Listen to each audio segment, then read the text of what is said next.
someone, and when you get home, only the negative things that were done is what you can remember. If somebody pays you a compliment, and maybe that same person says to you, oh, that work you did, it can be done better, but you did well. In mental filtering, you do not remember the compliment that was paid to you.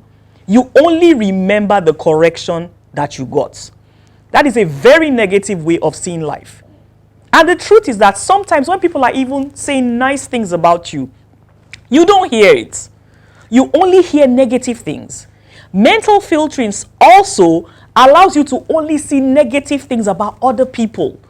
Let's talk about personalization as a cognitive distortion. Personalization is when everything seems to be about you. You feel that if something happened in your neighborhood or around you, somehow it is because of you. You feel if things failed, maybe that you are in a group of people that are in charge of an activity, and the activity fails, sometimes you feel that that is because of you.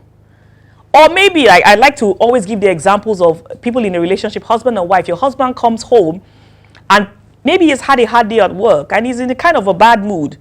But you just feel that his bad mood is because of you. That's personalization, where you think everything revolves around you and everything, especially negative things, happen because of you. I want to talk about unreal ideal.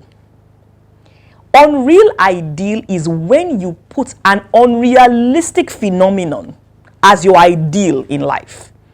And with the advent of social media, there are so many people living this life where they see the picture or the video of an influencer or someone they like, and they make that picture, make the lifestyle of that person their ideal. Do you know what happens when you have an unreal ideal? You will always be disappointed. So you may never look like that person. You may never talk like that person.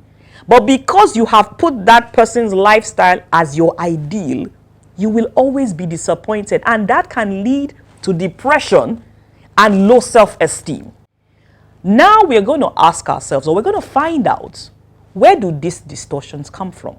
How come I'm thinking in a way that is negative or unhelpful? How did I start thinking like that? You may have started thinking in a negative way or in a distorted way because of your childhood experiences. So if you were in a toxic home or you grew up in a toxic environment where a lot of negative things happen to you, the chances are that your perception of life will become negative. So childhood trauma or childhood negative experiences are one of the factors that lead to cognitive distortions. Another factor that leads to cognitive distortion is current trauma. That means you are going through a situation that is painful, that is sad, and that is causing you discomfort in one way or the other.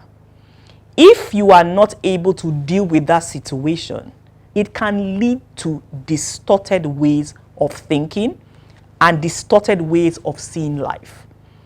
So if you are currently in a traumatic situation, it can affect the way you think because you have not been able to help yourself come out of that situation.